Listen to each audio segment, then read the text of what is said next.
오후 예배 시간 우리에게 주시는 하나님 말씀입니다. 에스라 6장 13절에서 18절까지 말씀입니다. 구약성경 717면쯤에 있는 에스라 6장 13절에서 18절까지 말씀을 한 절씩 교독하신 이후에 마지막 절은 합독하겠습니다. 제가 먼저 봉독하겠습니다. 다리오 왕의 조소가 내림에 유브라데 강 건너편 총독 다뜨네와 스달보스네와 그들의 동관들이 신속히 준행하니라.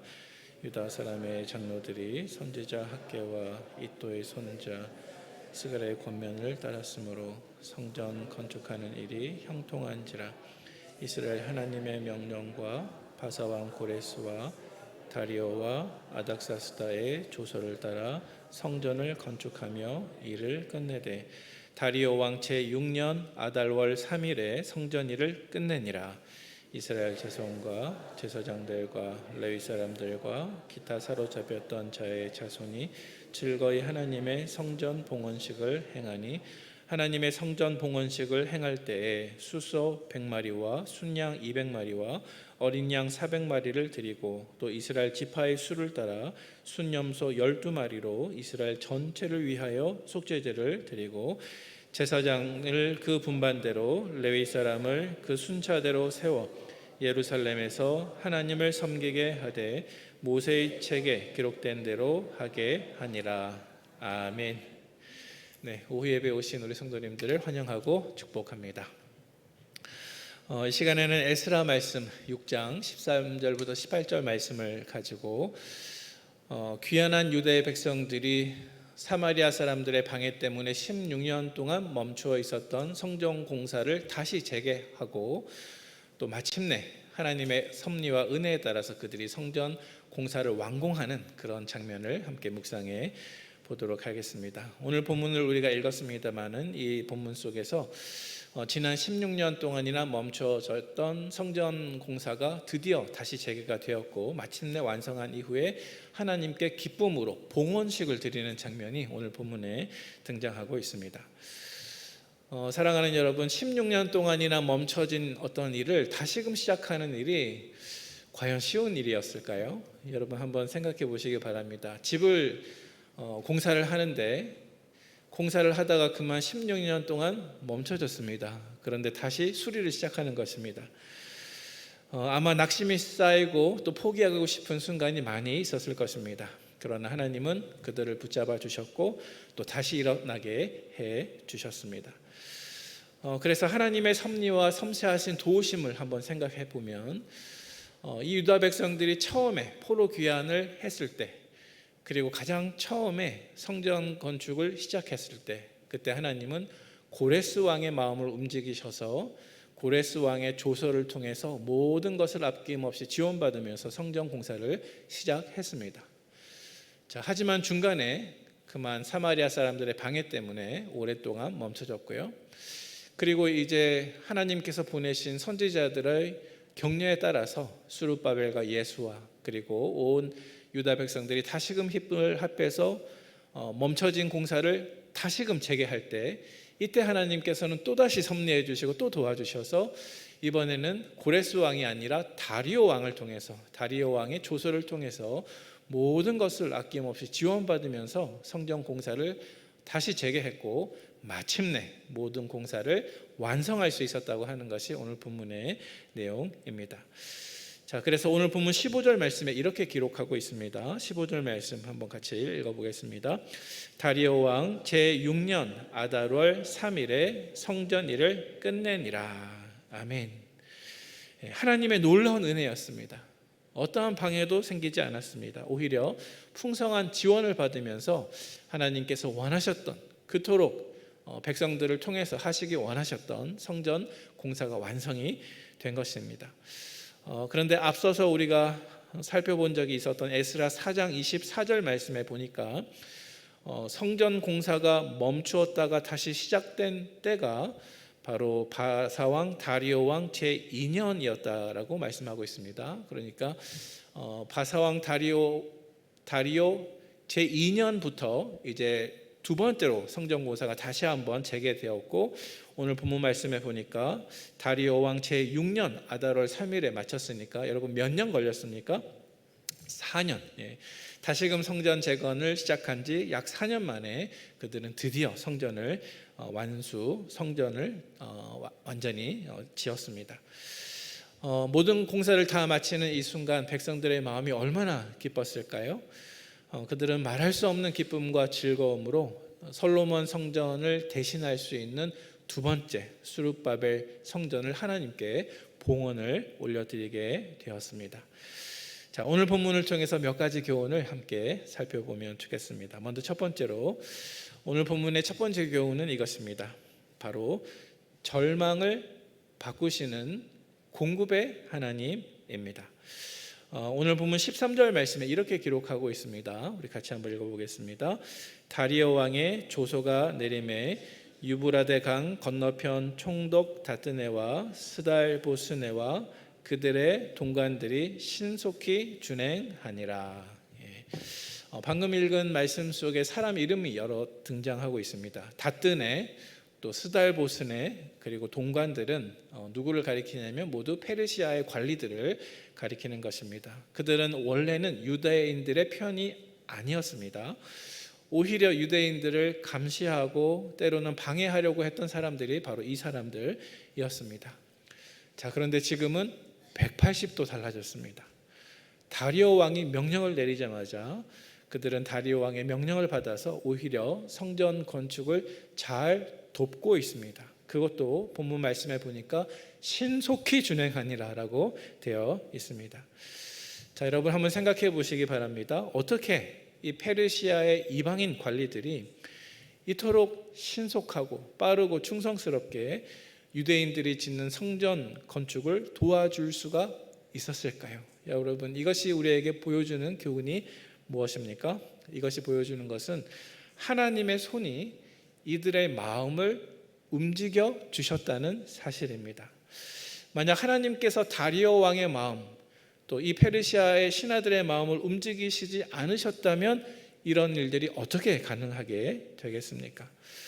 신하들은 다리오 왕의 명령을 신속하게 준행했다 그랬습니다. 어떤 명령을 준행했겠습니까?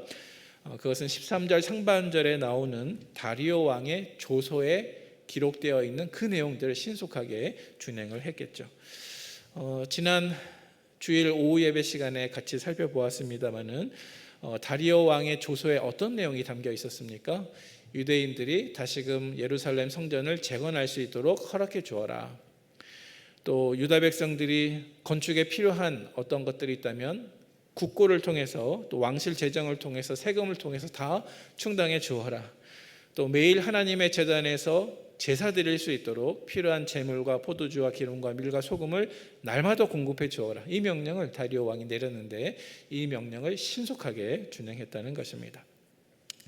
자, 여러분 잠깐 우리 학개서 2장 8절 말씀을 우리 같이 한번 읽어보도록 하겠습니다. 같이 읽겠습니다. 시작. 은도 내 것이요 금도 내 것이니라 만군의 여호와의 말이니라. 아멘. 여러분, 하나님께서는 이 학개 선지자들을 유대인들에게 보내셔서 성전을 다시금 재건할 수 있도록 격려해 주시면서 저 말씀을 하십니다. 은도 내 것이요 금도 내 것이니라. 나는 만군의 여호와이니라. 여러분, 은도 주님의 것이요 금도 주님의 것입니다. 왕의 마음도 주님의 것이요 신하들의 마음도 주님의 손안에 있습니다. 하나님은 이 모든 것을 소유하신 하나님이십니다. 그래서 하나님께서는 고레스 왕뿐만이 아니라 다리오 왕을 통해 역사하심으로 성전 건축에 필요한 모든 것을 다 공급해 주셨습니다.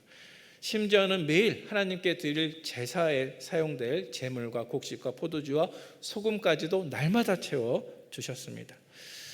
따라서 여러분, 오늘 이 본문 속에서 하나님은 어떤 하나님이십니까? 하나님은 절망을 바꾸시는 공급의 하나님이십니다. 물론 지난 16년 동안 사마리아 사람들 때문에 힘든 시간도 있었지만 우리가 막다른 골목에 서게 되면 하나님은 길을 열어주십니다. 우리가 가진 것이 아무것도 없을 때 하나님은 하늘의 창고를 여셔서 우리에게 공급해 주십니다. 그러므로 여러분, 하나님은 절망을 바꾸시는 공급의 하나님이신 것을 믿으시기를 바랍니다. 우리 옆에 있는 사람들에게 한번 이렇게 얘기해 보도록 하겠습니다. 하나님은 절망을 바꾸시는 공급의 하나님이십니다. 네, 네, 아멘입니까? 아멘. 네. 자, 두 번째로 오늘 본문 말씀 속에서 두 번째 교훈을 살펴보도록 하겠습니다. 오늘 본문의 두 번째 교훈은 이것입니다. 바로 우리가 말씀에 순종할 때 형통함이 있다는 원칙입니다. 우리가 말씀에 순종할 때 형통함이 있습니다. 우리 14절 상반절 말씀을 같이 한번 읽어보도록 하겠습니다. 시작. 유다 사람의 장로들이 선지자 학개와 잇도의 손자 스갈의 권면을 따랐으므로 성전 건축하는 일이 형통한지라. 아멘. 자, 여러분 이 14절 말씀 속에서 가장 중요한 두 가지 구절이 있는데 무엇인지 찾으셨습니까? 어떤 구절이 가장 중요했을까요? 이 14절 말씀에 바로 권면을 따랐으므로 그 다음에 일이 형통한지라. 네, 저를 한번 따라해서 해보시기 바랍니다. 권면을 따랐으므로 일이 형통한지라. 네, 여러분 권면을 따랐으므로 일이 형통한지라. 이것은 성경이 우리에게 가르쳐주는 원칙입니다. 가능하면 잊지 마시기를 바랍니다. 여러분 14절 말씀을 다시 보시면 권면을 따랐으므로, 누구의 권면을 따랐습니까? 성경 보시기 바랍니다. 누구의 권면입니까? 학개와 잇도의 손자 스갈의 권면입니다. 그렇죠? 자, 그런데 14절 말씀에도 나오지만 이 학개와 스갈의 직업이 무엇입니까? 선지자 학개와 잇도의 손자 스가랴. 자, 따라서 이 학개와 스가랴가 유다 백성들에게 준 권면은 무엇이겠습니까? 곧 하나님의 말씀입니다. 여러분 성경은 분명하게 말씀합니다. 말씀의 권면을 따르면 형통합니다. 우리가 순종하면 길이 열립니다. 우리가 말씀을 붙잡으면 성공입니다. 우리 말씀을 찾아보겠습니다. 잠언 19장 20절 말씀 우리 같이 읽어보겠습니다. 잠언 19장 20절 말씀 시작. 너는 권고를 들으며 훈계를 받으라. 그리하면 내가 필경은 지혜롭게 되리라. 할렐루야. 아멘. 자, 또 우리 잠언 3장 1절과 2절 말씀 같이 읽어보겠습니다. 시작. 내 아들아 나의 법을 잊어버리지 말고 내 마음으로 나의 명령을 지키라. 그리하면 그것이 내가 장수하여 많은 해를 누리게 하며 평강을 더하게 하리라. 아멘. 자, 여러분 무슨 말씀입니까? 하나님의 말씀은 언제나 우리를 살립니다. 말씀은 우리 인생길을 언제나 바르게 인도하는 것입니다. 내가 주님의 말씀을 붙들고 있으면 넘어졌다 할지라도 다시 일어설 수 있는 것입니다. 말씀을 따르는 삶은 결코 헛되지 않는 것입니다. 여러분 이 원리를 꼭 마음에 새기시기를 축복합니다. 마지막 세 번째로 오늘 본문의 세 번째 교훈이 있습니다. 그것은 현실을 뛰어넘는 믿음의 비전입니다. 저를 한번 따라해서 해보시겠습니다. 현실을 뛰어넘는 믿음의 비전. 네, 감사합니다. 자, 오늘 본문 말씀 16절에서 18절까지에 해당이 되는데요. 우리 먼저 16절 말씀을 같이 한번 읽어보겠습니다. 시작. 이스라엘 자손과 제사장들과 레위 사람들과 기타 사로잡혔던 자의 자손이 즐거이 하나님의 성전 봉헌식을 행하니. 아멘.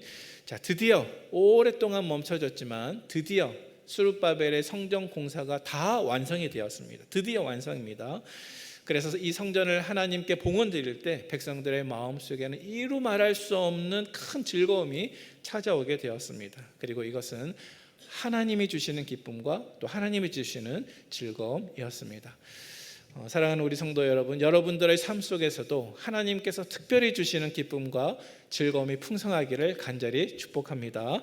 우리 계속해서 17절 하반절 말씀에 보시면 정말로 주목할 만한 장면이 한 가지 등장하고 있습니다. 우리 하반절 말씀 같이 읽어보겠습니다. 시작. 이스라엘 지파의 수를 따라 순염소 12마리로 이스라엘 전체를 위하여 속죄제를 드리고. 자, 아멘. 자, 여러분 여기서 놀라운 것이 하나가 있는데 바로 숫자입니다. 말씀해 보니까 분명히 순염소 12마리로 이스라엘 지파의 수를 따라서 12지파 전체를 위해서 제사를 드렸다는 사실입니다. 자, 여러분 혹시 기억나실지 모르겠습니다. 지금 귀환한 이 유다 백성들의 현실은 어떤가? 현실은 무엇인가? 현실은 무엇이냐면 사실은 바벨론 땅에서 유다 땅 예루살렘으로 돌아온 지파는 유다 지파, 베냐민 지파, 그리고 몇몇의 레위인들밖에 없었습니다. 자, 그래서 유다 지파와 베냐민 지파를 제외한 나머지 10지파는 아직 돌아오지 못했습니다. 자, 그런데도 불구하고 성전을 완성했던 이 두 지파 사람들은 자기 자신들만을 위해서 제사하지 않았습니다. 성전을 완공하고 봉헌식을 드리면서 다시 말해서 유다 지파, 베냐민 지파 또 몇몇 레위인들만을 위해서 제사하지 않았습니다. 그들은 이스라엘 12지파를 기억하면서 온 이스라엘 지파를 위해서 속죄제를 드리고 있습니다. 지금 눈앞에는 두 지파밖에 없었지만 그들의 마음속에는 12지파를 다 품고 있었다는 것입니다. 여러분, 이것은 현실을 뛰어넘는 믿음의 비전입니다. 비록 현실 속에서는 연약한 두 지파밖에 없었지만 그들은 현실을 본 것이 아니라 더 크신 하나님의 비전을 바라보면서 온전한 이스라엘을 꿈꾸고 있는 모습입니다.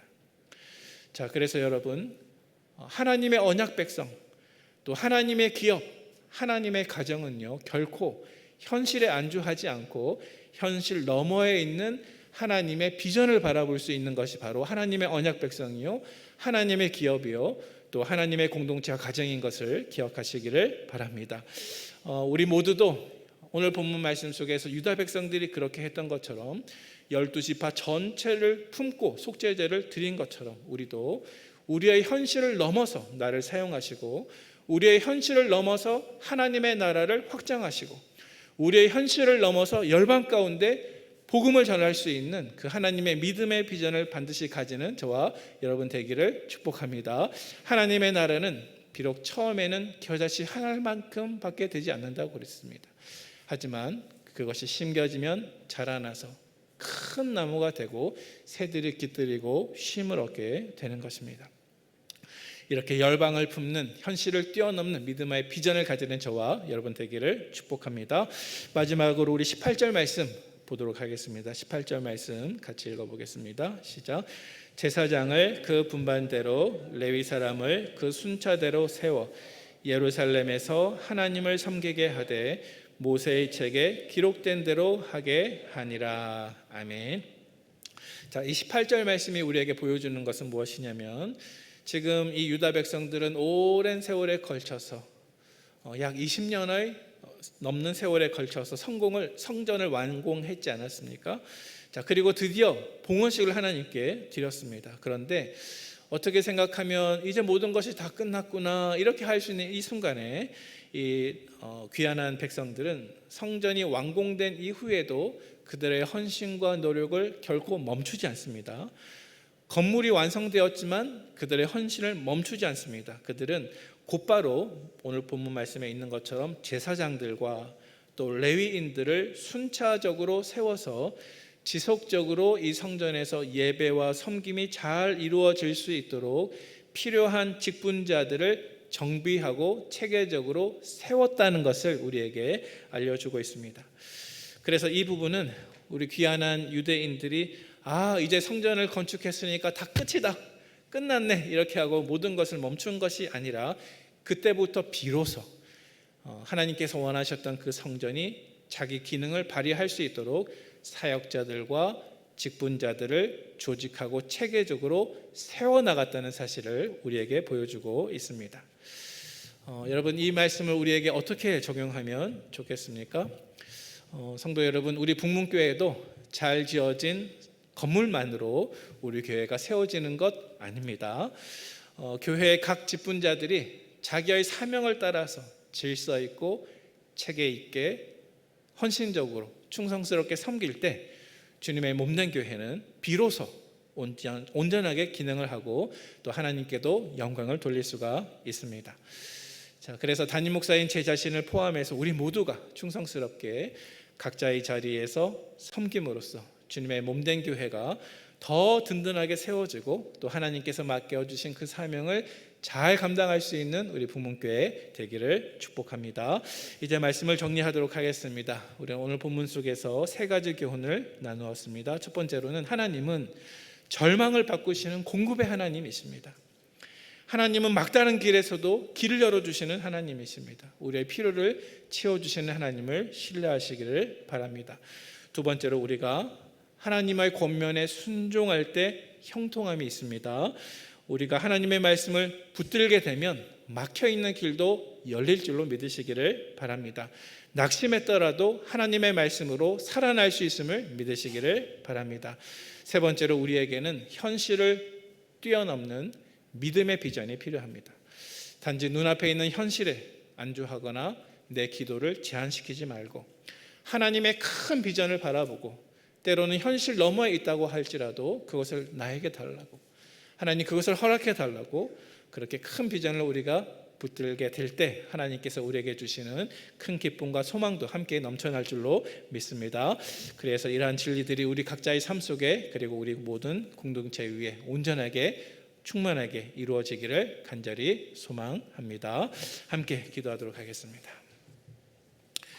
우리를 사랑하시는 하나님 아버지, 오늘 주님께서 허락하신 귀한 주일에 오전부터 저녁까지 오후까지 예배드리며 하나님을 가까이 할 수 있도록 은혜 베풀어 주심을 감사합니다. 우리에게 호흡이 있음이, 우리에게 건강이 있음이, 우리에게 생명이 있음이 결코 작은 감사의 제목이 아님을 주님은 아십니다. 아버지 하나님, 오늘 우리가 함께 묵상한 이 말씀을 통해서 우리를 돌아보기를 원하오니 하나님, 우리의 인생이 때때로 10몇 년 동안 막혀있는 것처럼 답답하다 할지라도 절망을 바꾸시는 공급의 하나님을 의지하는 믿음을 허락하여 주옵소서. 우리가 주님의 말씀에 순종하고 그 말씀의 권면을 붙들 때 성전 재건이 형통했던 것처럼 우리의 삶 속에도 형통함의 은혜가 임할 수 있도록 역사하여 주옵소서. 하나님, 우리는 비전을 가지기를 원합니다. 현실에 제한받지 않기를 원합니다. 현실 저 너머에 있는 하나님의 비전을 우리의 믿음으로 붙들게 하여 주시옵소서. 그래야 하나님과 함께 꿈꾸게 해 주시고 성령님과 함께 환상을 바라보게 인도해 주시며 현실 너머에 있는 비전을 바라보고 달려가고 기도하다가 우리 인생을 통해서 역사하실 하나님의 나라를 주님과 함께 동력하며 일궈갈 수 있는 큰 기쁨을 허락하여 주옵소서. 하나님, 이제 또다시 세상으로 나아가 한 주일 동안 우리의 삶을 살게 될 것인데 주님, 우리가 어느 곳에 있든지 무엇을 하든지 다가올 일주일 동안 삶 속에 저희들을 지켜주시고 저희들과 동행하여 주시옵소서. 저희들이 죄에 쓰러지지 않도록 지켜주시옵소서. 하나님의 말씀을 붙들고 살 수 있도록 도와주옵소서. 성령님의 인도하심에 민감할 수 있도록 인도하여 주옵소서. 주님의 뜻대로 항상 기뻐하고 쉬지 말고 기도하고 범사에 감사할 수 있는 우리 북문의 성도들 될 수 있도록 인도하여 주옵소서. 예수님의 이름으로 감사하며 간절히 기도 올려드리옵나이다. 아멘. 이제는 우리 구주 예수 그리스도의 은혜와 하나님 아버지의 사랑과 성령님의 교통하심이 우리의 눈을 들어 현실을 넘어 역사하신 하나님을 바라보며 주님의 능력을 신뢰하고 하나님께서 원하시는 꿈을 함께 꾸기를 다짐하는 사랑하는 북문의 모든 성도들 머리 위에 우리의 가정과 우리의 직장과 우리의 사역과 노부모님들과 어린 태중에 있는 생명에 이르기까지 그 모든 영혼들 위에 지금부터 영원토록 함께 있을지어다. 아멘.